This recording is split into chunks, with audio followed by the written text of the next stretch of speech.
할렐루야. 2019년도 하계수련의 둘째 날을 맞이했습니다. 박수. 네. 둘째 날을 맞이했어요.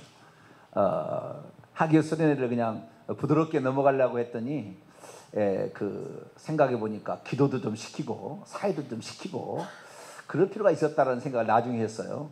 제가 북치고 장구치고 다 하잖아요. 할렐루야. 제가 이렇게 다 하는데 어쨌든 예전에 다 했어요. 제가 다 했어요. 지금 나이가 들어도 변함없이 그렇게 나가는데요. 하나님 말씀으로 오늘 저녁도 여러분의 영혼이 강건해지고 믿음에 부욕해 되기를 축원합니다. 믿음은 들음에서 나오고 들음은 그리스도의 말씀으로 말미암는다. 로마서 10장 17절. 그래서 우리가 하나님의 말씀을 알아야 믿음이 생긴데, 믿음이 겨자씨 하나만큼 되면 이 산이 들려 바다에 던져져라도 그대로 될 것이요, 너희가 말하는 것이 그대로 이룰 줄 믿고 의심치 아니하면 그대로 되리라. 할렐루야. 그러니까 이 놀라운 일이죠. 우리가 오늘도 요한복음 14장 12절에 나를 믿는 자는 내가 하는 일을 할 것이요 나보다 더 큰 일도 하게 될 것이다. 할렐루야. 이거 엄청난 얘기를 막 예수님이 하고 있다고 말이죠. 물론 이런 거 가지고 막 능력 행한다고 나중에 자랑하다가 타락한 사람도 많아요. 근데 그게 아니에요. 우리는 뭐 능력 자랑하려고 그런 것이 아니라, 우리가 하늘나라에 들어가기 위해서는 반드시 대적하고 이겨야 될 싸움이 있는데, 이 마귀예요. 귀신입니다. 이것을 정복하지 못하면 우리는 결국 거기에 속아버려요.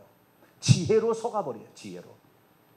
어떤 음악적인 천재적인 어떤 능력, 그걸로 속아버려요.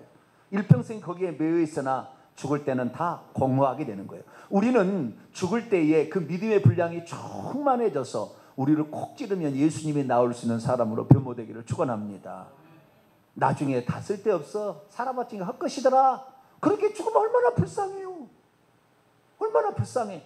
내가 살아보니까 오직 예수더라, 나는 천국만 보인다. 할렐루야. 이렇게 돼야 되지 않겠어요?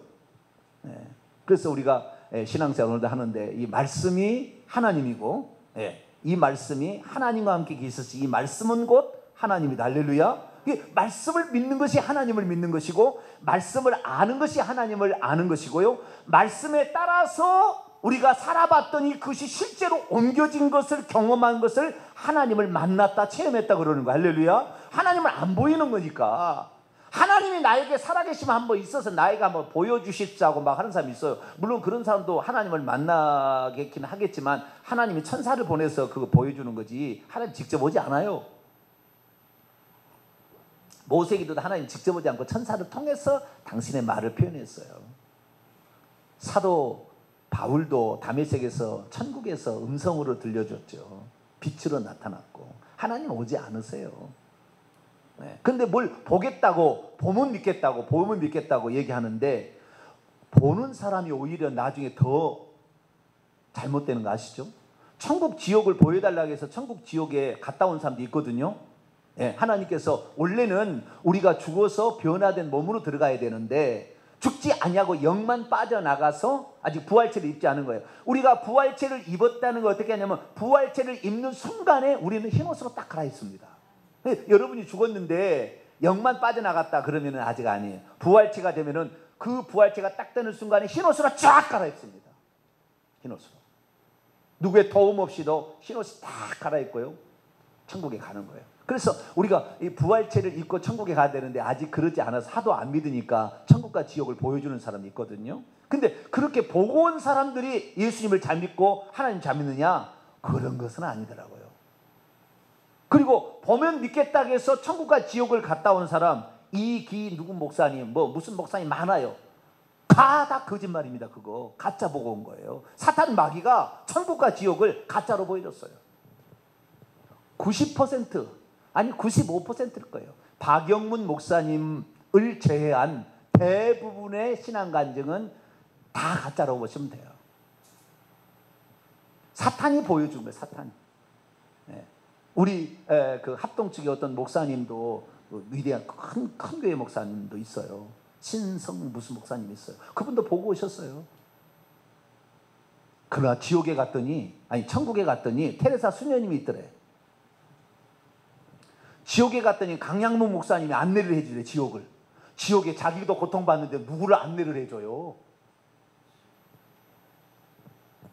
연옥이 있더래. 연옥이. 그러니까 뭘 봐서 믿으려고 하지 마세요. 하나님의 말씀을 믿어야 돼요. 할렐루야. 하나님 말씀인데, 하나님이 말씀하시는 하나님의 말씀인데 하도 안 믿으니까 하나님께서 33년 반이라는 어떤 사람의 생애를 산 일이 있었다는 거예요.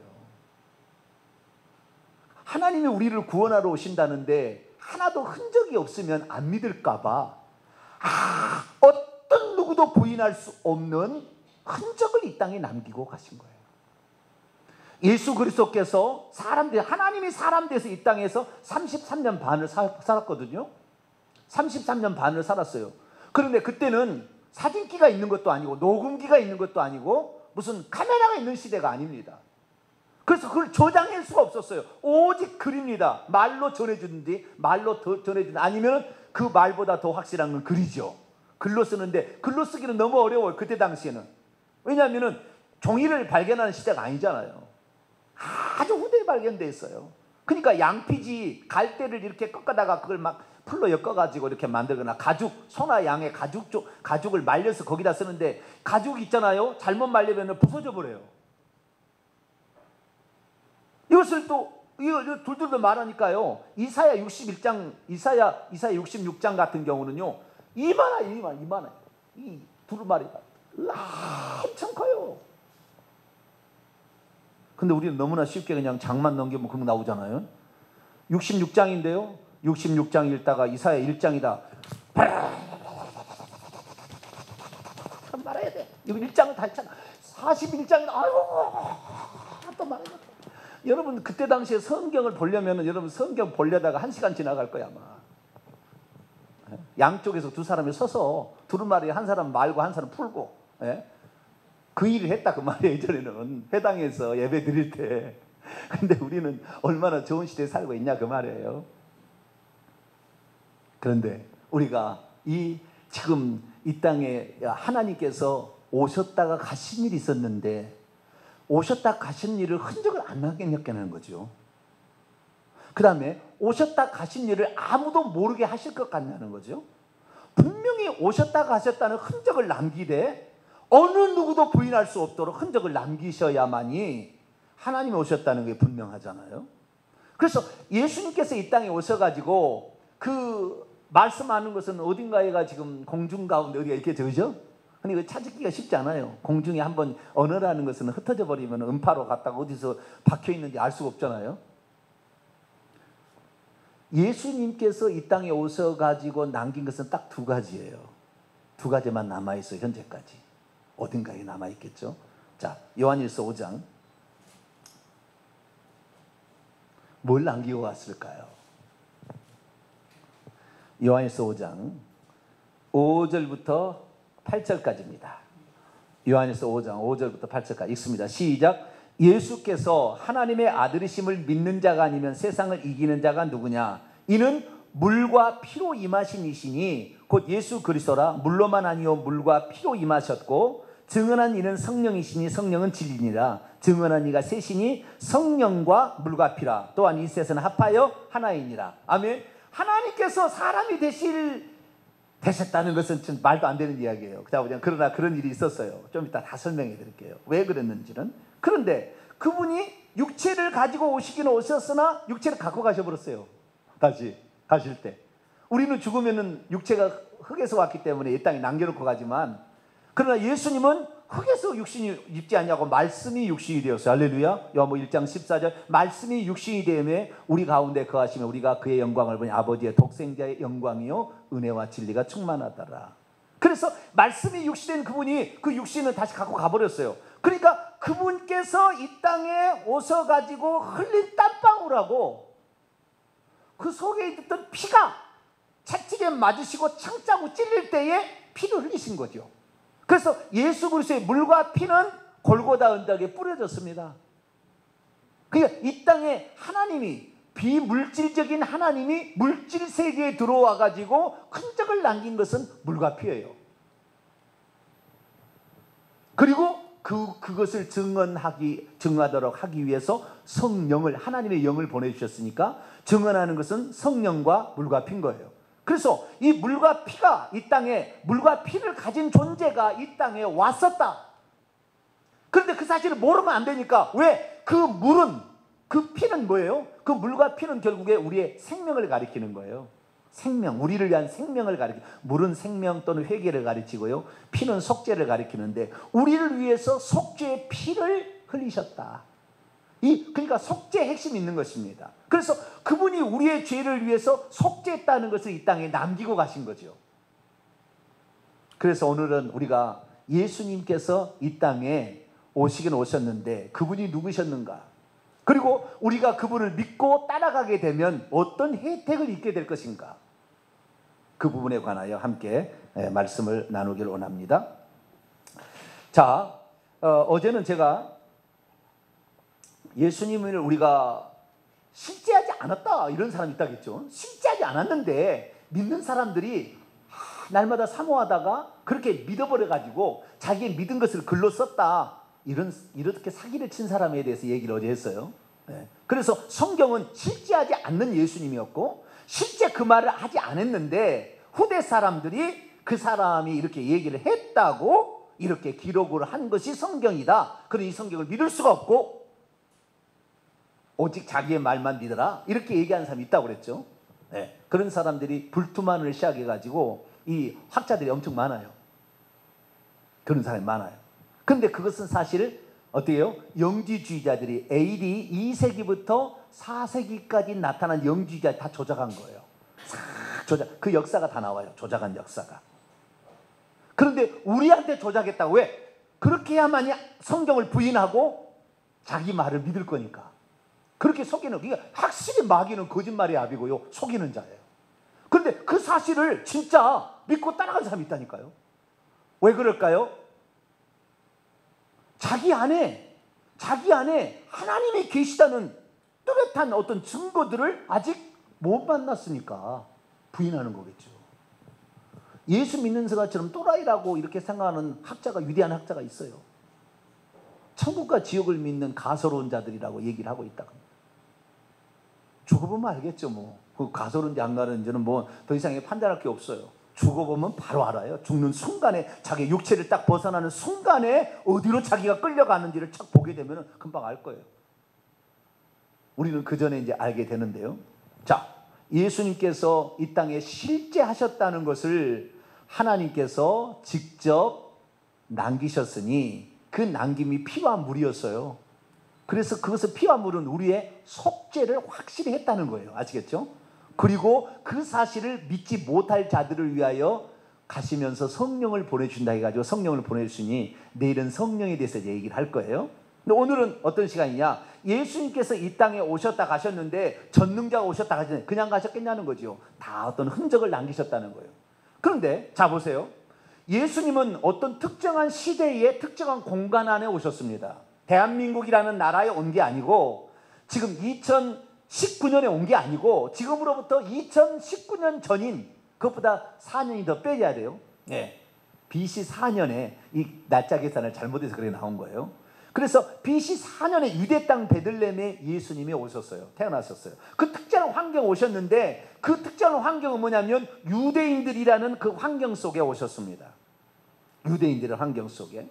그래서 지금 예수님이 오셨는데, 어제는 제가 그랬잖아요. 하나님께서 내가 메시아야, 내가 하나님의 아들이야, 내가 너희들의 구원자야, 그런 데서 될 일이 아니라, 하나님께서 그렇게 하면 다 사기꾼 되잖아요. 나도 누구나 그렇게 얘기할 수 있지. 내가 그런 사람이라고. 그런데 그 사람을 보증해 줄 게 뭐냐는 거예요. 보증을 누가 해주냐는 거예요. 보증을 쥐가 얘기한다고 보증을 해줘요? 안 되잖아요. 그래서 하나님께서는 미리 이런 사람이 올 것이라고 예언을 미리 해줬다는 거예요. BC 4000년도부터 창세기 3장 15절에 아담과 하가 타락한 직후부터 메시아를 구원자를 보내주겠다, 여자의 후손으로 메시아를 보내주겠다고 약속을 계속해 온 거예요. 4000년부터. 그래서 그 약속들을 계산해 보니까 350가지나 되는 약속들이 있더라는 거죠. 그분의 탄생, 그분의 공생애, 그분의 죽음, 그분의 부활, 그분의 승천, 그분의 재림까지. 이것이 350가지 이상의 예언들이 있었던 그 예언들을 예수님께서 그대로 이루고 가셨기 때문에 우리가 예수님 믿는 거지. 내가 메시아야, 내가 구원자야, 그렇다고 해서 믿고 따라가는 어리석은 자가 되면 안 돼요. 여러분, 그러니까 문선명이가 이 메시아가 되겠어요, 안 되겠어요? 대한민국에서 난다는 말이 없어요. 대한민국에서 태어난다는 말이 아브라함과 다윗의 혈통에서 난다고 그랬지, 유대 땅 베들레헴에서 태어난다고 그랬지, 대한민국에서 태어난다는 얘기 안 했어요. 그러니까 어떻게 하는지 아세요?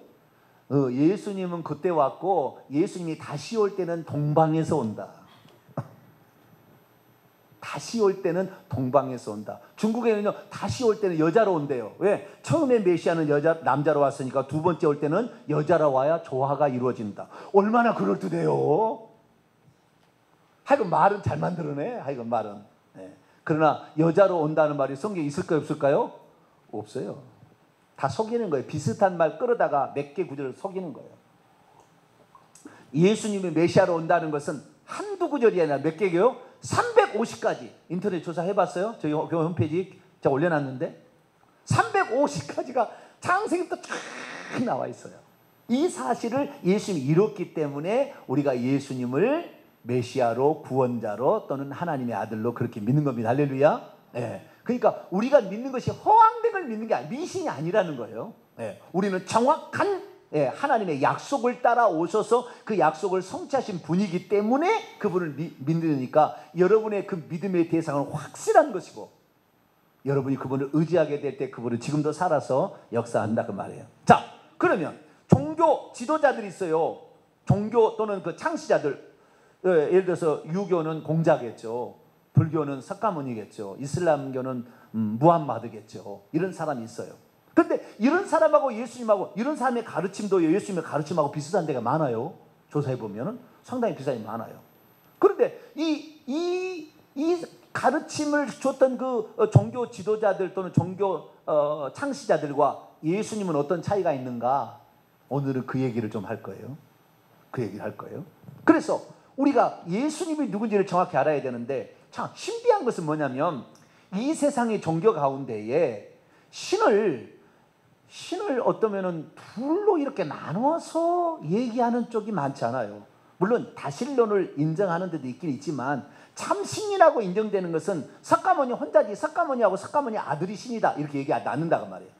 무함마드가 예를 들어서 선지자, 참 선지자다 그러면 무함마드가 참 선지자가 나머지는 부족하다 이렇게 생각하고 무함마드가 동일 레벨의 다른 선지자 있다고 얘기 안 한다는 거예요.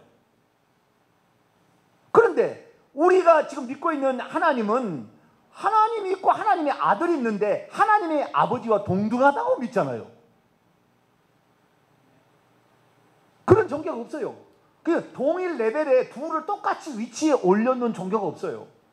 근데 희한하게도 둘이 있다 해도 아무런 문제없이 믿고 있는 전 세계 사람들 하면 신기해요.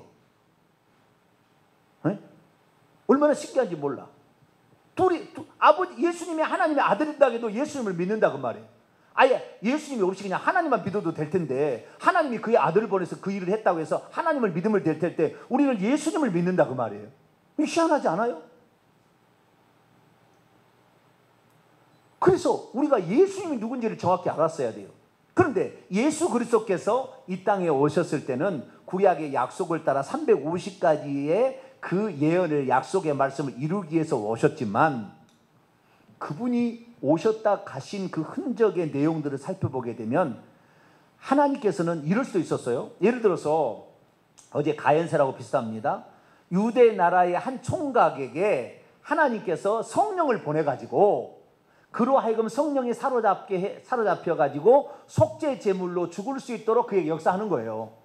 그래서 그가 속죄 제물로 죽어서 피를 흘려서 죽어서 이렇게 갈 수 있잖아요. 그러니까 사람 중에 하나를 선택해서 또는 사람 중에 하나를 태어나게 해서 그 일을 맡길 수도 있었어요. 그런데 왜 하나님께서는 굳이 하나님께서 그의 아들을 보내셨다 또는 하나님께서 직접 사람이 되어 오셨겠느냐를 한번 생각해 봐야 돼요. 훌륭한 사람 하나를 에레미야를 불러서 쓰듯이 다윗을 불러서 쓰듯이 쓰면 되잖아요. 그런데 그렇지 아니하고 직접 자기가 하나님께서 그의 아들을 보냈다. 이건 아들을 보낸 것이 맞는데 아들을 보낸 게 아니라 하나님이 온 거예요, 사실은. 예. 근데 좌우지간 아들을 보냈다 또는 하나님이 오셨다라고 말하는 것은 이거 그렇지 않으면 안 될 이유가 있었던 거잖아요. 누군가 훌륭한 사람, 성령의 감동을 줘가지고 처음부터 성령 충만하게 받아가지고 글을 들어서 쓸 수가 있었을 텐데 하나님은 그렇게 사람을 들어 쓰지 아니하고 하나님이 직접 사람이 되어 오실 수밖에 없었어요. 그것은 뭐냐면 하나님께서 이 성경의 모든 말은 결국에 인류의 속죄를 이룬다는 그 하나의 구절로 딱 요약되는 겁니다. 하나님께서 속죄를 위해서 모든 것을 준비하시고 모든 일을 이루세요. 그래서 예수님께서 속죄의 피를 흘리고 죽으실 때 십자가에서 다 이루었다 그렇게 얘기한 거예요. 그러니까 모든 것은 속죄에 초점이 맞춰 있어요. 속죄로, 왜냐하면 속죄라는 것은 죄를 속하는 것인데 우리가 스스로 죄의 문제를 해결할 수 있다면 관계없으나 죄의 문제를 해결할 수 없기 때문에 대신 죽을 사람을 보내가지고 속죄를 이루는 것인데 그 속죄 제물로 오실 존재는, 속죄 제물이 될 수 있는 존재는 흠없는 자야 됐다. 흠없는 어린 양으로 표현되는 겁니다. 자, 출애굽기 12장 볼까요? 자, 지금은 뭘 얘기를 하고 있냐면은 하나님께서 우리에게 이런 메시아를 보낸다, 구원자를 보낸다 약속했는데 그 약속한 것은 그냥 사람 중에서 한 사람을 선택할 수 없었고 하나님이 직접 그 일에 올 수밖에 없었다는 그 이유를 제가 지금 얘기하고 있는 거예요. 자, 출애굽기 12장.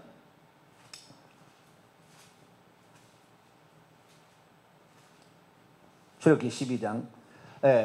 그 사망의 세력을 잡은 사망의 신이, 죽음의 신이 이스라엘 민족의 첫 장자를 죽일 때 어떻게 살 수가 있느냐, 그 양을 잡아서 피를 좌우 문설주와 임방에 바르라고 그랬잖아요. 근데 그 양이 어떤 양이었느냐라는 것입니다. 5절입니다. 5절 6절까지 읽습니다. 시작.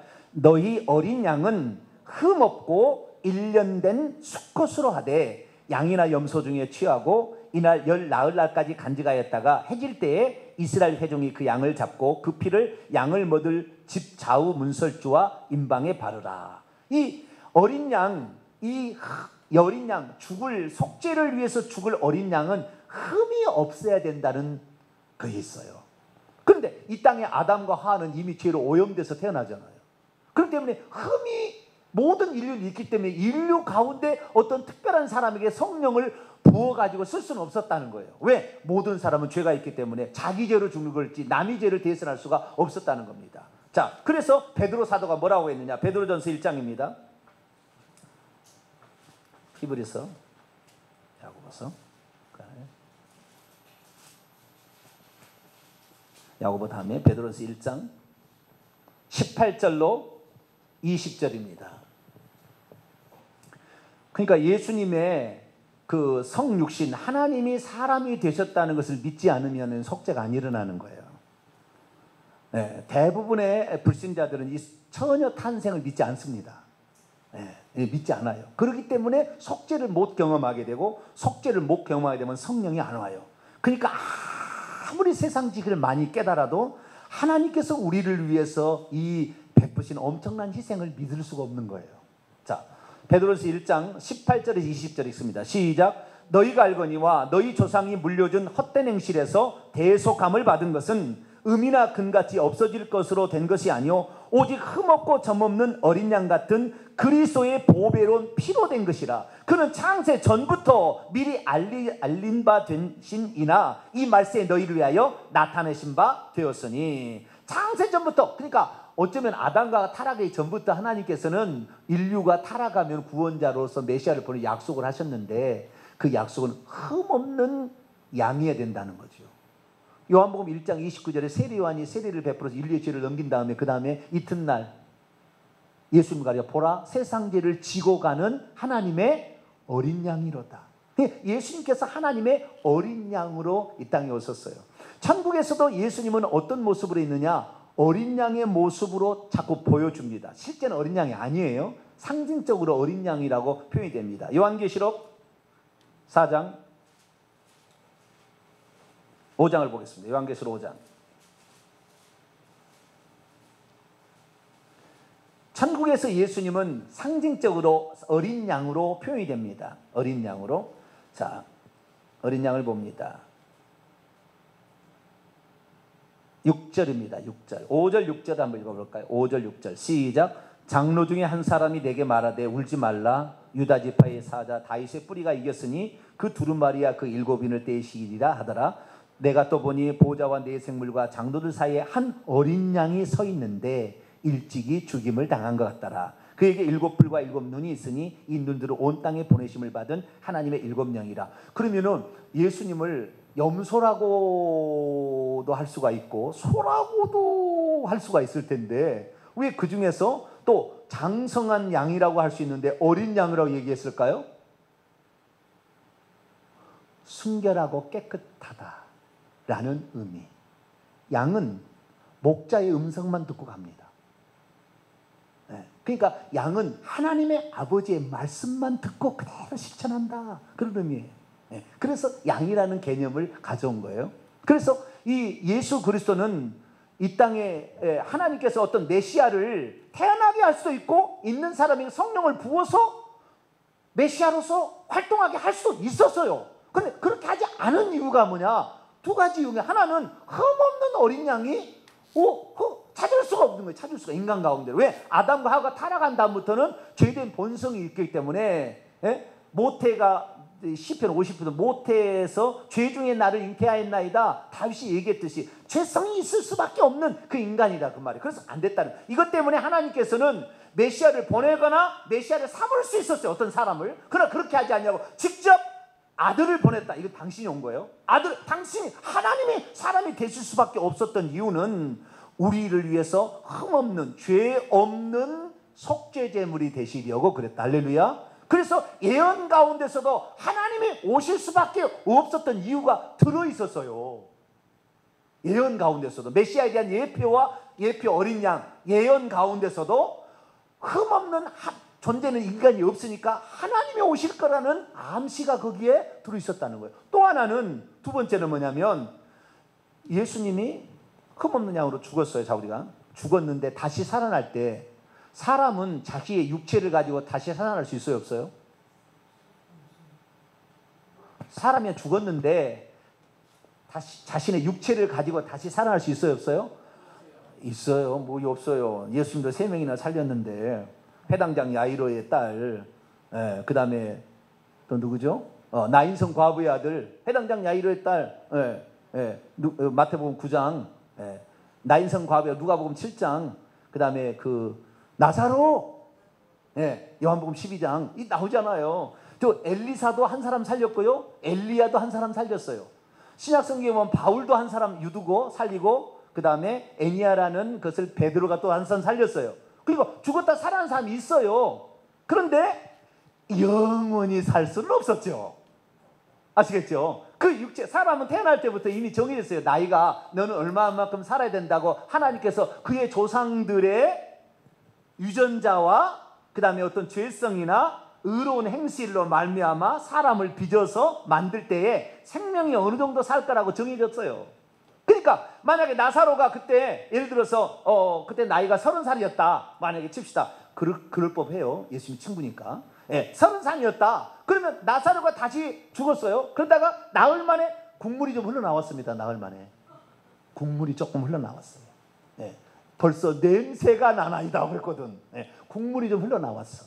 그런데 국물이 시체 물처럼 징그러운 물이 없어요. 만져보면 대단합니다. 자, 그런데 국물이 흘러나오는 그가 다시 어떻게 살아났어요. 그 육체를 갖고 살아난 거죠. 그러면 30살을 살았는데 그 사람이 나이가 80세 정도로 이렇게 살 거라고 하나님께서 예정해 놨다면 그 사람은 80살 먹고 또 죽었지, 그 마음 갖고 계속 살아있지는 않는다, 그 말이에요. 아시겠죠?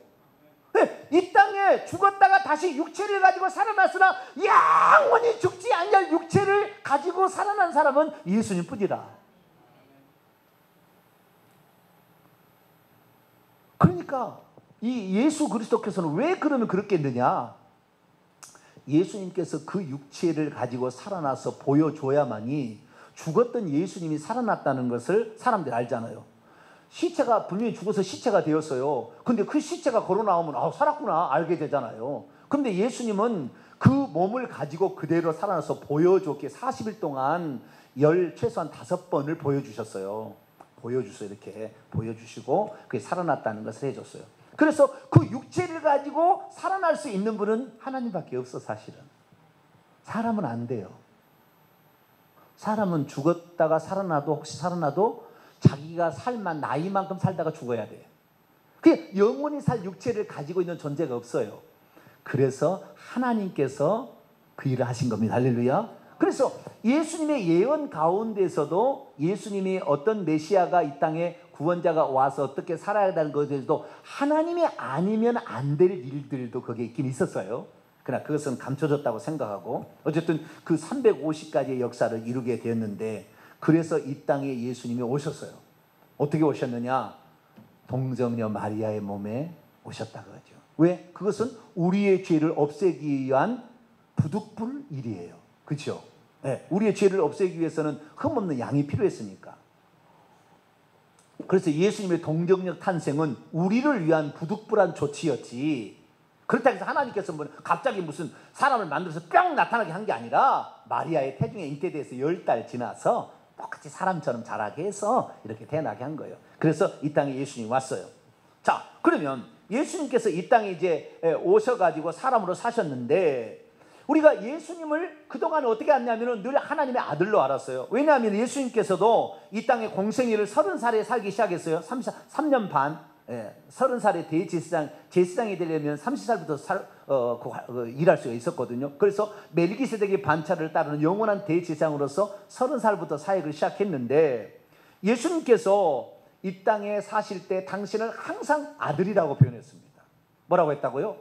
아들. 아들이라고 표현했어요, 나를. 그리고 예수님께서는 인자라고도 표현했습니다. 사람의 아들이다. 왜? 피 흘려 죽을 수 있는 존재가 되었다라는 말이겠죠. 사람의 아들, 인자라고 표현을 했고요. 하나님의 아들이라고 표현했고요. 하나님은 어떻게 표현했냐? 나를 보내신 분이라고 그랬어요. 뭐라고요? 나를 보내신 분이라고 하나님을 표현하고, 그분이 나를 보내서 왔다 이렇게 했습니다. 그러면 예수님께서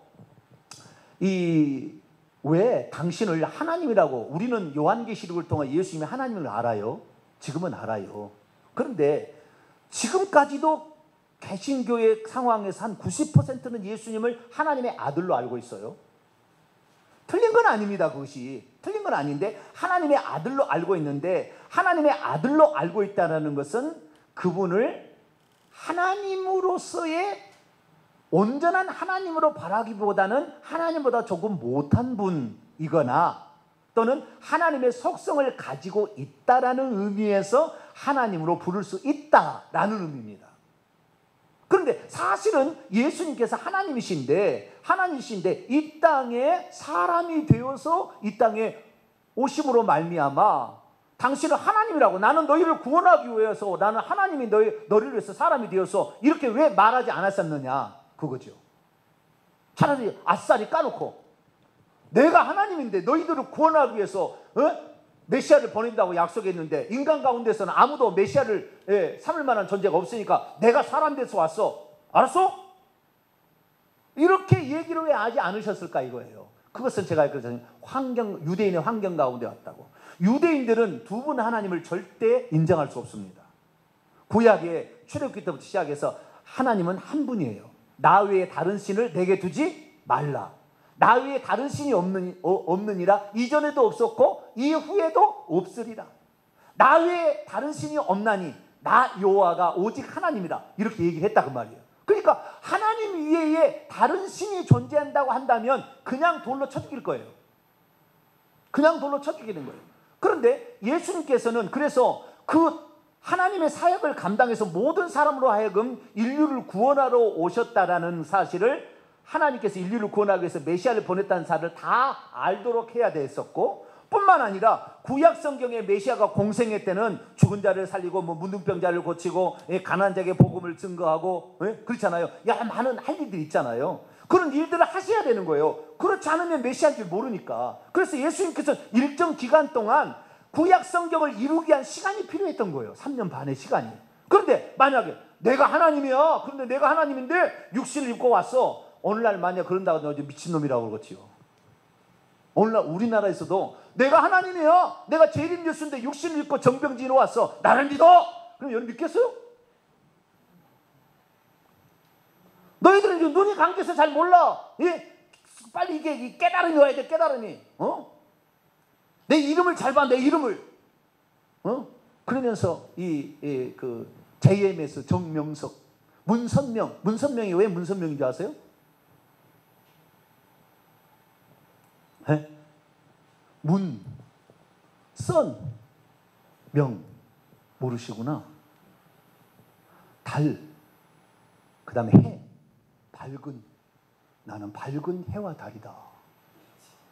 이름을 통해서도 너희들이 그렇게 눈이 멀어가지고 그런 걸 깨닫지 못하느냐. 그랬다니까요.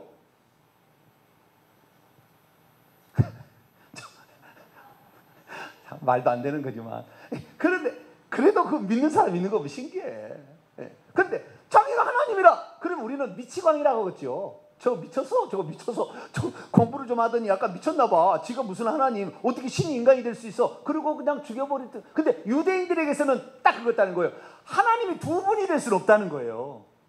그러니까 만약에 하나님이 진짜 사람 되어 오셨지만 내가 하나님이라 그러면 그날로 돌로 쳐서 죽여버리면 메시아의 사명을 완수 못하고 그냥 처참히 죽임을 당해. 인류를 죄를 대신해서 죽어야 되는데 그렇지 못하고 사명도 완수하지 못하고 개죽음 당하는 거 아니에요.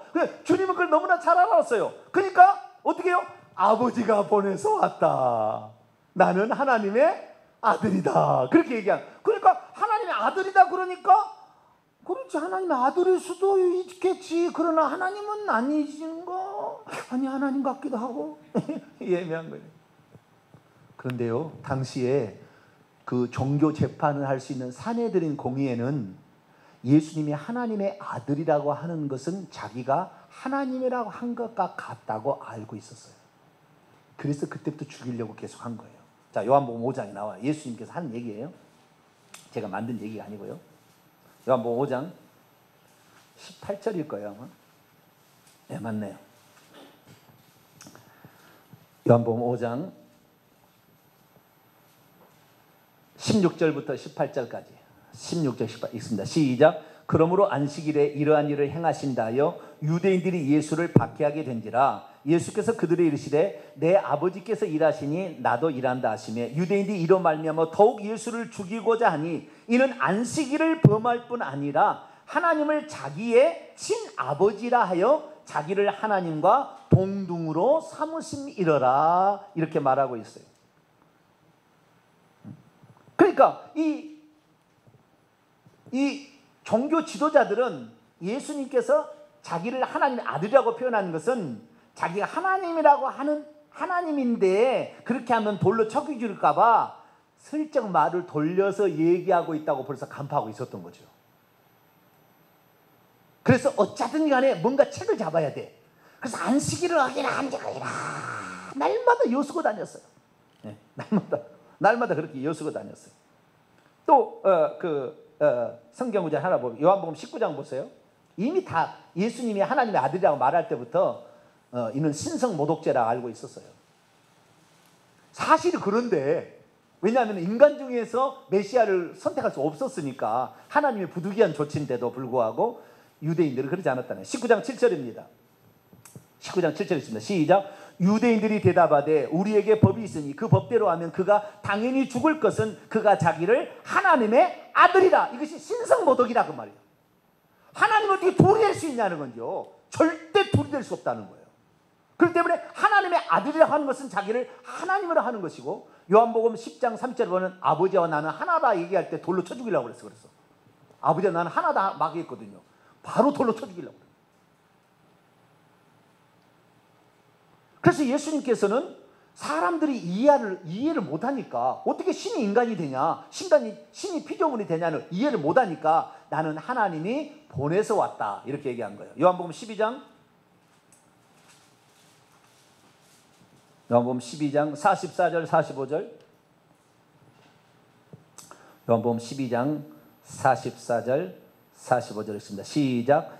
예수께서 외치시되 나를 믿는 자는 나를 믿는 것이 아니요 나를 보내신 이를 믿는 것이며 나를 보는 자는 나를 보내신 이를 보는 것이라. 예수님은 아버지가 보내서 왔다. 요한복음 13장 또 3절을 볼까요? 있습니다. 시작.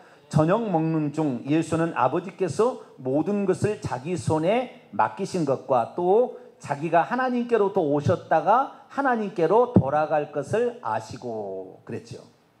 네. 이 예수님은 아버지로부터 보냄을 받은 자, 아버지로부터 보냄을 받았다고 얘기하는 부분도 나와요. 자, 요한복음 8장 42절. 하나님이 보내셨다고도 하지만 아버지가 보냈다고도 얘기해요. 요한복음 8장 42절 읽습니다. 시작. 예수께서 이르시되 하나님이 너희의 아버지였으면 너희가 나를 사랑하렸으리니 이는 내가 하나님께로부터 나와서 왔음이라. 나는 스스로 온 것이 아니요 아버지께서 나를 보내신 것이라. 아버지로부터 나오신 분, 하나님으로부터 나오신 분이라고 얘기를 한 거예요. 근데 우리 인간은 하나님부터 나왔다니까 둘로 생각하잖아요. 우리 자식이 내 뱃속부터 나오면 둘이지 하나가 아니잖아요. 그렇죠? 하나가 아니에요. 부부가 한 몸을 이룬다 해도 한 몸이 아니에요. 나를 꼬집으면 저 사람 안 아파. 나는 아파 죽어서 그냥 막 맹장이 뒤틀려도 이 사람 안 아프다니까. 하나가 아니에요. 말은 이제 의미상 하나다. 우리가 마음이 같다. 뭐 그런 의미지. 그런데 예수님께서 이 땅에 오셨는데 그 아버지께서 보내서 왔다 그러는데 우리는 당연히 둘로 생각합니다. 보내서 왔다니까. 그리고 당연히 하나님은 아버지고 아들은 예수님이다. 이렇게 생각해 버리는 거예요. 그런데 예수님께서 요한복음에 다 얘기하는 것은 아버지가 보냈다고 와서 둘이 아니라 나를 본 것은 아버지를 본 것이고 내가 하는 말은 내가 하는 말이 스스로 하는 말이 아니라 아버지께서 그의 일을 이루시고 있다. 이렇게 얘기를 한 거예요. 그러니까 이 사실을 알아들어야 되는데 지금까지 신학자가 이 사실을 인정 안 해요. 이 성경 말씀 이해를 못하고 이것을 못 이해합니다. 그래서 제가 하는 말을 이렇게 얘기하면은 어떤 사람이 이런 얘기를 했어요. 지금까지 교회사 가운데서 신정 무슨 사람이 나왔대요. 신학자는 아닌데 그동안에 신학자가 그렇게 얘기한 적이 없는 신정보가 나왔다고 그러더라고. 나는 성경대로 얘기하는데 그래서 내가 그랬어요. 성경대로 얘기하지 않는 부분을 나한테 얘기해라. 내가 얘기하는 거에 성경이 없는 말을 하든가 있던 말을 막 빼든가 그럼 나한테 얘기를 해라. 그럼 내가 고치겠다. 그게 아니라 당신은 삼위일체 하나님을 믿지 않으니까 이단 것이 아니냐고. 나한테 막 그러는 거예요. 그리고 뭐에 그냥 양태론 같기도 아닌데 아닌 것 같기도 하고. 이것이 삼일체가 같기도 하는 것 같기도 하고 아닌 것 같기도 하고 그렇다는 거예요. 그분이 한 40년 이상 연구한 사람이 이단을 연구한 사람이에요. 그런 얘기를 하더라고요. 그래서 애매할 거다. 성경대로 믿으면 될 텐데. 그러니까 우리는 뭐요? 아버지께로부터 나오고 하나님께 나왔다 하니까 딴 존재로 하나님은 동시에 하나님으로 존재를 할 수 있어요. 이것이 신과 인간의 가장 큰 차이예요. 이것만 알면 동시 존재, 상호 내재할 수 있다는 것만 알면 우리는 하나님을 알 수가 있는 거예요. 하나님 이런 존재다라는 걸 알 수가 있는 거죠. 자, 석가모니 동시에 어떻게 존재하지 않아? 자, 석가모니가 진짜 어떤 신이었다고 칩시다. 자, 그러면은 우리 동탄사라고 합시다. 동탄사에 석가모니를 모셨어요. 그러면 옆에 오산사에는 그분이 갈 수 있어요, 없어요? 못 가는 거라. 이건 사람이기 때문에 하나님만 이 동탄 명성교회, 오산 명성교회, 서울 명성교회 다 있는 거예요. 한 번에 예배를 드려도 동시에 예배가 되는 거예요. 할렐루야. 이것이 하나님의 차이점이거든요. 그러니까 하나님은 동시 존재가 가능하다는 걸 알아요. 그러니까 아버지로도 계시고 아들로도. 그전에는 아버지로 계시지도 않고 아들로도 계시지 않았어요. 이 땅에 아들로서 당신이 오심으로 말미암아 하늘에 계신 분을 아버지라고 부르게 되었고 이 땅에 육신을 입으신 분을 아들이라고 하니까 당신이 아들이라고 함으로 말미암아 하나님이 아버지라는 개념이 동시에 생긴 것이지 하나님은 구약에는 아버지라고 말하지 않았다고 말이에요. 아직 아들 안 낳았으니까. 아들이 없는데 무슨 아버지야.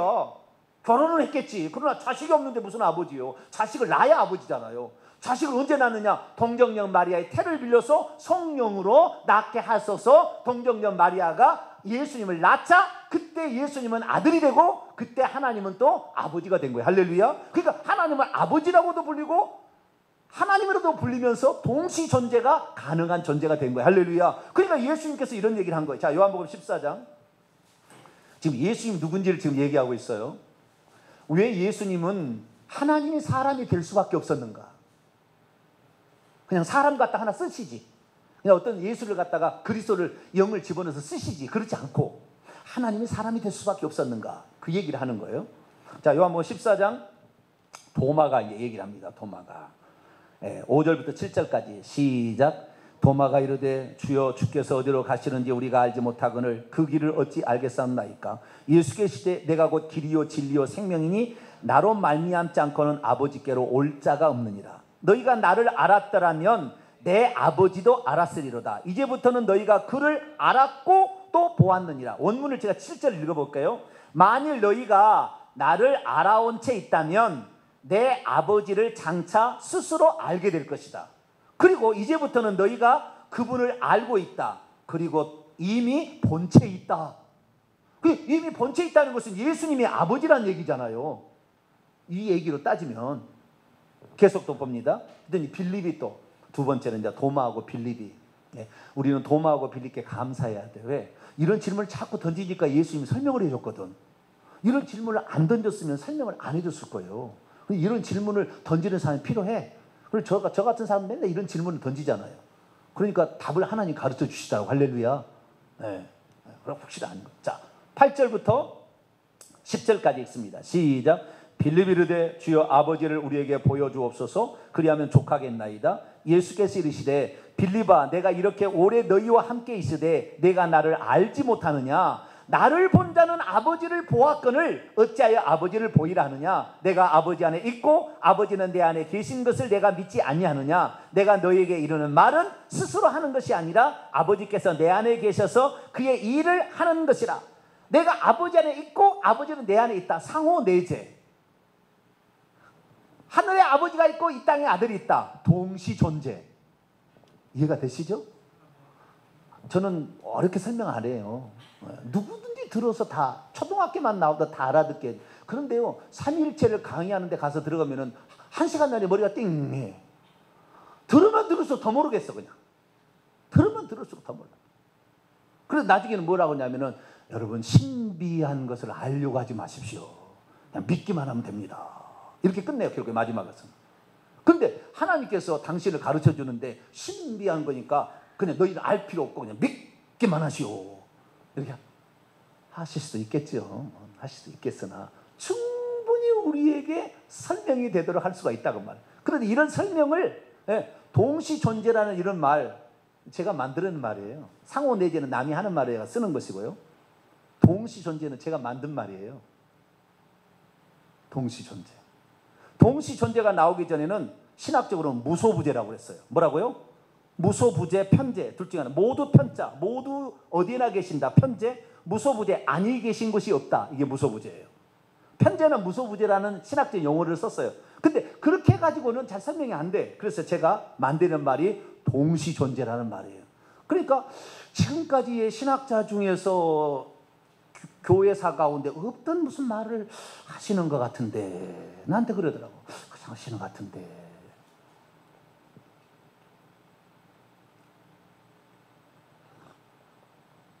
정리하겠습니다. 예수님은 그냥 내가 예수님이야 믿어 내가 구원자야 그러면 모든 사람이 다 그렇게 할 수 있어요. 이만희도 그러고 있고 다 그러고 있어요. 문선명이도 그러고 있고. 그 사람에 대해서 3,500년 동안 350가지의 예언이 마저 떨어졌기 때문에 우리가 예수님을 믿는 거예요. 할렐루야. 그냥 우리가 신뢰하는 그분은 확실하고 실제 존재해서 피와 물을 흘리셨고 이방인의 기록도 17개의 책에 이 유대 나라에 예수라는 사람이 그리스도라는 사람이 있어서 십자가에 못 박아 죽었고 그분을 따르는 사람이 있다라고 예수 믿지 않는 이방인들도 책에 다 기록되어 있어요. 이 세상의 역사, 고대 역사 가운데 그것이 사실로 인정되는 것은 단 한 번이라도 그 역사가 기록되어 있고 그 역사를 기록한 사람이 신빙성이 있는 사람이라 한다면 그것을 실제 역사로 다 인정해 줬어요. 그리고 이 역사를 기록한 책이 다음에 복사본이 나올 때까지 1000년이 흐르고 3000년이 흐른 것도 있어요. 그래도 그걸 진실한 책이라고 인정해 주는데 이 성경은 5500가지 헬라어 사본만 5500가지 라틴어 사본, 이집트 사본이 12000개의 사본이 동시에 존재한다 그 말이에요. 이 사본이 많을수록 거짓말을 못하는 거예요. 하나만 있으면 거짓말 해버리지, 바꿔버리지. 그러나 이것은 바꿀 수가 없는 거예요. 왜? 여러 사람이 이것을 사실이라고, 우리 교회도 이 말씀을 우리가 들어야 되겠다 해서 베끼다 보니까 여러 사본이 나오게 된 거예요. 그 어떤 것보다도 가장 역사적인 실제가, 그리고 고고학적 유물이 다 남았어요. 다른 사람은 고고학적 유물이 없는 사람이 꽉 찼어요. 사상만 얘기한 사람은. 예수님이 가서 병 고친 장소, 베데스다 목과 실로암 다 그대로 나오는 거예요. 실제했던 거예요. 그분이 단지 내가 하나님이야? 아니에요.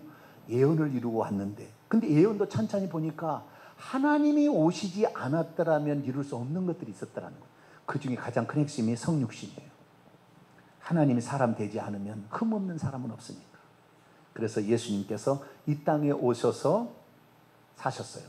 33년의 반이었는데 3년 반의 공생애만 사셨어요. 공적 생애를. 근데 3년 반 동안 예수님이 사셨는데 그전에는 자신을 감췄습니다. 쉽게 말해서 예수님께서 세례 요한에게 세례를 받으심으로 공생애를 시작했는데, 공생애를 살기 전까지는 귀신을 쫓아냈을까요? 안 쫓아냈을까요? 기적을 행했을까요? 안 했을까요? 안 했습니다. 귀신 안 쫓아냈어요. 너무 궁금하게 생각 마세요. 예수님이 30살 이전에는 뭐 하고 있었을까? 흙으로 비둘기를 만들어서 딱 날려보냈대. 그게 외경이 나와, 위경에 가짜 책에 나와요. 그 다 거짓말이에요. 예수님은 세례 요한에게 세례를 왜? 이사야 40장에, 말라기 3장 4장에 광야에 외치는 소리가 있어서 메시아를 그가 천구해 줄 것이라고 예언되어 있었거든. 메시아를 천구해 줄 그 세례 요한, 광야에 외치는 소리가 나기 전까지는 아무도 메시아라고 말할 수 없는 거예요. 그래서 성경대로 정확하게 예수님은 세례 요한에게 천거를 받으셔서 공생을 시작하고, 세례 요한에게 세례를 받고 죄를 넘길 때 인류의 제사장이면서 선지자였던 세례 요한이 인류의 죄를 그에게, 여자가 낳은 중에 최고 여자잖아요. 아니 남자잖아요. 그가 세례 요한이 예수님이 안수해서 죄를 넘기고 나자 하늘에서 비둘기같이 성령이 내리는데 사랑하는 아들이요 내 기쁨, 이제 하나님께서 내 일을 이루겠다 얘기하신 거죠. 예수님이 무슨 죄가 있어서 세례 받은 게 아니에요. 모든 사람에게 공개적으로 이 사람이 이제 하나님의 아들로서 사역한다 그런 거예요. 그래서 3년 반 동안 사역을 하셨는데, 예수님은 죄송합니다, 똥을 쌌겠어요? 안 쌌겠어요? 소변을 누셨겠어요? 안 누셨겠어요? 우리 목사님은 소변을 안 누신대. 어떤 교회 옛날에는 그랬어. 우리 목사님은 소변을 안 누신대. 얼마나 거룩한지 소변을 안 누신대. 그 사람들이 지금 그 소변을 누는 장면을 못 봐서 그래요. 옛날에는 절대 목사님들은 성도들하고 목욕탕 안 갔잖아요. 절대. 왜? 거룩하신 목사님이라고 늘 생각했는데 목욕탕 가서 보니까 나하고 똑같네 이렇게 본 거예요. 그러니까 절대 안 갔다가요. 여러분 저하고 같이 마지 마세요. 별로 좋을 게 없어요. 그냥 육신은 볼 것이 없으니까. 예수님께서 3년 반에 그래서 사람으로 태어나셔서 똑같이 사서 3년 반 사셨으나, 예수님 본래는 뭐였어요? 하나님이 동시 존재한 분이잖아요. 그러나 유대인이 쳐 죽일까 봐 아들이라고 표현한 거라, 자기를 낮춰서. 그래서 그렇지만 그분이 하나님인 것이 드러나지 않을 수가 없지, 살다 보면. 안 그래요? 말 속에 드러나게 되고 어떤 행동 속에 드러나게 됩니다. 네? 어떤 사람이 우리 동네 새로 이사 왔어요. 나는 농사짓는 아무것도 아닌 사람이래. 말하는 거 보면 어마어마한 얘기 나오는데, 저분은 교수구나. 알아봐버려 그냥. 아시겠죠? 살다 보면 알아봐버린다 그 말이에요. 예수님도 마찬가지예요. 3년 반 동안 이제 나는 사람이고 아버지가 보낸 분이다 그러고 하지만 그분이 하나님인 것이 드러나지 않을 수가 없다고 말이에요. 자, 어떤 존재를 하나님이라고 하려면은 딱 이거 조건이 필요해요. 뭔 조건이 필요하냐면은, 모든 사람이 동시에 그에게 뭔가를 간구했을 때 그걸 들어줄 수 있으면 신이에요. 근데 석가모니는 동시 존재가 안 돼. 그러니까 이 동탄사에 계시면 오산사에는 안 계셔. 그러니까 동탄사로 와야 돼. 그럼 하나님은 동시 존재가 가능하기 때문에 어디에서나 기도를 해도 하나님이 다 들으시는 거야. 할렐루야. 근데 예수님께서 이 땅에 오셨는데 그분이 신이 되려면 그분께 뭔가를 요청했는데, 자, 그분께 요청이 동시 존재해야만이 그분께 요청이 가능하잖아요. 두 번째, 그분께 요청을 했어도 그분이 전지전능해야 우리에게 응답을 해주시지, 전지전능하지 않으면 맨날 빌고 108번을 빌고 108번을 노래를 하고 108번에 절을 해도 엉덩이를 쏙 하고 해도 안 되는 거예요. 능력이 없으면 안 되는 거예요. 그렇게 아시겠죠? 네? 하나님만이 그런 전능한 능력이 있어서 가능한 거예요. 할렐루야. 그러니까 예수님께서 이 땅에 사셨지만 예수님 앞에 가서 문제를 해결받지 못한 사람이 없었어요. 장애인도 고쳐버렸다니까. 태어날 때부터 아예 장애를 입고 나온 사람도, 죽은데도 살려버렸다니까. 단 한 번도 문둥병자를 고친 일 없어요. 지구 역사상에 예수님 위에 문둥병자를 고친 사람은 없습니다. 지금까지도. 죽은 자를 살린 경우는 있었어요, 몇 번. 그러나 문둥병자를 고친 적이 없어요. 두 번째, 날 때부터 소경된 자를 고친 적이 없어요. 지금까지 그렇습니다. 그건 깨지지 않는 기록이에요. 예수님께서 하는 행동을 보니까 나으면서 소경된 자, 요한복음 9장 1절에 나오잖아요. 나으면서 소경된 자를 고쳤어요. 문둥병자를 예수님께서 고쳤습니다. 이것은 사람으로서는 할 수 없는 일이었어요. 어쨌든 그냥 바람과 바다도 잔잔하라 그러니까요. 바람과 바다 풍랑이 일으키니까 잔잔해져 버렸어요. 아니, 사람이 돼가지고 물 위를 걸어서 오시는 거예요. 여러분, 물 위로 걸어갈 수 있는 방법을 읽어드릴게요. 오른발이 딛고 왼발이 빠지기 전에 오른발을 다시 딛고 오른발이 빠지기 전에 왼발을 딛고 가면은 절대 안 빠집니다. 이론은 돼, 이론은. 아니, 해보시라고. 그런데 이론은 돼. 내가 설명은 잘해줄 수 있어요. 우리 인간은 얼마든지 물 위로 걸어갈 수 있어요. 네. 이런 사이비이다 교주가 나오네. 이론은 되나? 그게 안 된다니까. 그게 안 된다니까요. 단 한 번도 물 위로 걸어간 사람 없어. 예수님께서 베드로에게 어째 한 번 허용한 적은 있지만 걸어간 사람 없어요. 지금도 못 걸어가고 깨질 수 없는 기록이에요. 그러니까 예수님께서는 이 땅에 어떻게 하셨느냐? 내가 너희들이 있는 곳에 함께 하겠다 약속을 해버렸어요. 마태복음 18장. 하나님이니까 다 듣고 계셨어요. 육신을 입고 있었으나 다 알고 있었어요. 과거에 나다나엘이 무화과나무 있어요. 성경책 읽고 있는 것을 오자마자 너 무화과나무 있을 때 내가 너를 보았다 해버렸어요. 베드로가 앞으로 어떻게 될지 모를 때 너는 다 굴기 전에 3번 나를 부인하리라. 다 알고 있어요, 예수님은. 자, 마태복음 18장. 예수님은 무소부재하신 분이에요. 동시존재가 가능하신 분이에요. 단지 육체 안에 그때 제한 받으셨을 뿐이죠. 그런데 우리는 그걸 잘 모르는 거예요. 자, 마태복음 18장 19절입니다. 20절까지 읽습니다. 시작. 진실로 다시 너희에게 이르노니 너희 중에 2사람이 땅에서 합심하여 무엇인지 구하면 하늘에 계신 내 아버지께서 그들을 위하여 이루게 하시리라.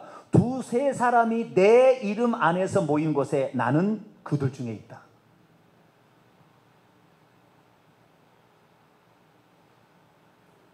동시 존재하시고 있어요. 예수님이 이 땅에 육신을 입어서 자신을 스스로 제한한 것 뿐이지 다 아시고 있었어요. 하나님이 동시 존재하고 있었을 뿐이에요. 아들로. 그러니까 과거를 아시고 미래를 다 아신 거예요. 그걸 다 얘기해 줄 수가 있었던 거예요. 그분 앞에 갔을 때 문제 해결받지 못할 문제가 없었던 거예요. 38년 돼서 한 번도 못 걸은 사람도 그냥 들고 일어나 걸어가라 하니까 요한복음 5장에 베스다 목가에 그냥 사람이 걸어가 버려요. 그분은 전능자니까 할렐루야. 모든 기도를 들을 수가 있어요. 예수님께서 천국에서 지금 예수님이 우리의 기도를 들으시고 응답하시는 거예요. 예수님이 하나님으로서. 자, 오늘 읽어보면 요한복음 14장에 나와요. 예수님의 이름으로 기도합니다. 그분의 이름을 통하여 우리 기도하라 해서 기도하는 것이지 사실은 예수님이 응답하고 계시는 거예요. 물론 하나님으로서인 거죠. 그때는 아들로서는 아니고. 요한복음 14장.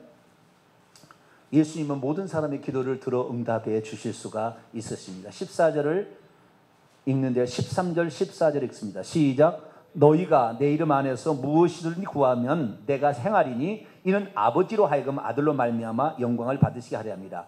내 이름 안에서 무엇이든지 내게 구하면 내가 시행하리라. 마태복음 28장 20절에도 내가 세상 끝날까지 너희와 항상 함께 있으리라. 무소부재, 동시존재, 모든 기도를 들어서 응답하실 수 있는 분. 그러니까 우리는 예수님을 하나님으로 믿는 거예요. 아들이라 하지만 하나님은 진짜 전지전능하고 예수님은 전지전능 안 해버리거나, 하나님은 무소부재하신데 예수님 무소부재 안 한다든가, 하나님은 스스로 계셨는데 예수님은 스스로 안 계셨다든가, 하나님은 영원히 불변하는데 예수님 막 이랬다 저랬다 한다든가, 하나님 믿을 수 없죠. 하나님하고 똑같은 것을 육체를 입고 계실 때도 이미 얘기하시고 있었고, 그런 행동이 나타나는 것. 어느 때는 마태복음 9장에 보면은 중풍병자 오니까 네 죄 사함을 받았느니라. 아니 하나님이 아니고서는 어떻게 죄를 사할 수? 하나님이 둘 중에 하나지. 저놈이 참남죄를 하든지 하나님이든지 둘 중에 하나잖아요. 그렇죠? 참남죄를 하나님을 사칭하는 사기꾼이든지 아니면 하나님이든지 둘 중에 하나다 그 말이에요. 나중에 보니까 예수님이 죽고 부활하심으로 모든 제자를 다 바꿨어요. 예수님께서 거짓말할 수 있다는 생각을 제자들이 다 갖고 있었어요. 돌아가실 때까지도.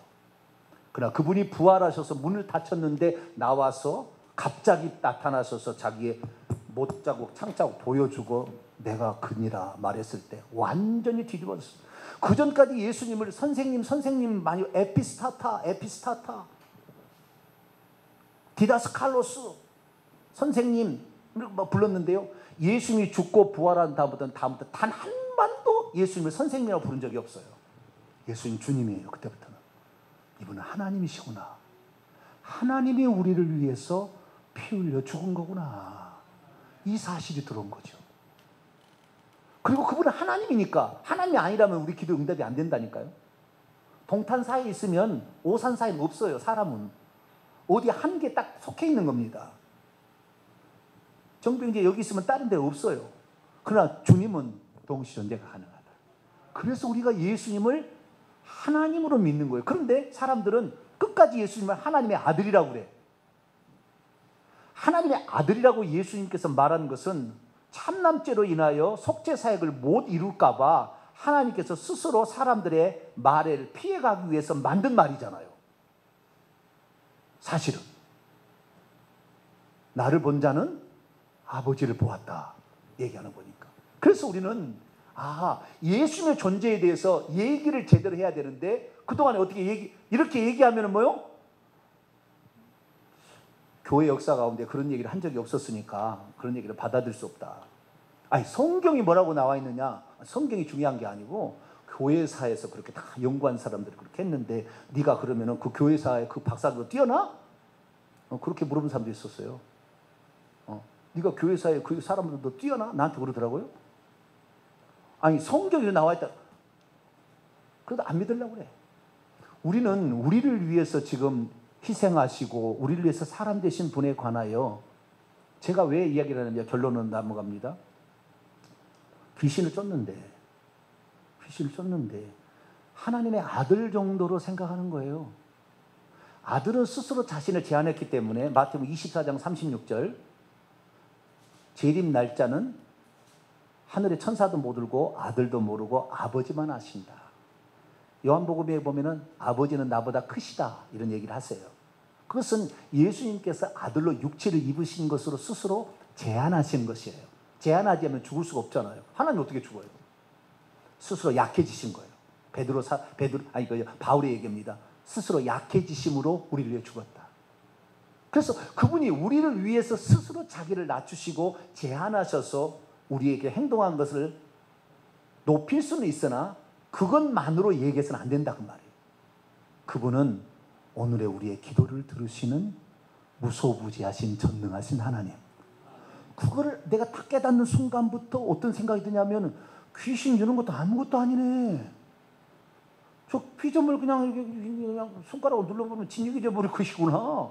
저딴 것들이 뭐 어떻게 그분이 성령으로 나와 지금 내 속에 들어와 계시는데 나를 건드려?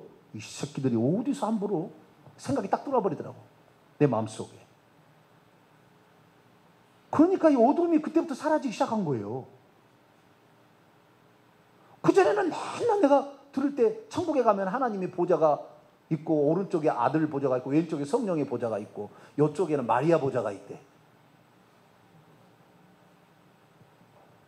저 하나님의 교회는 아버지의 보좌가 있고 아들의 보좌가 있고 어머니의 보좌가 있대. 그러지 않아요? 천국에 가면 보좌가 딱 한 개 있어. 22장 요한계시록 22장 1절 3절 아버지와 어린 양의 보좌 단수로 딱 나와요. 요한복음 3장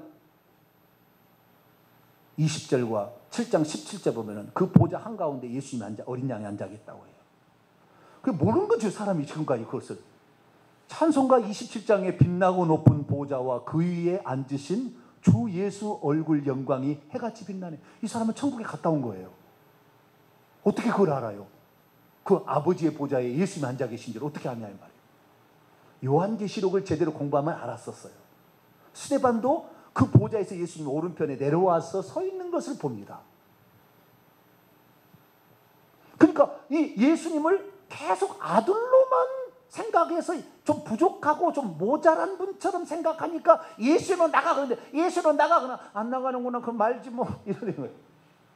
예수님은 전능하신 하나님이 육신을 입고 우리를 위해서 제한받으신 분. 할렐루야. 그렇게 알게 되면은 예수님은 전능자다 그 말이에요. 자, 이사야 9장 다 왔습니다. 이사야 9장 6절입니다.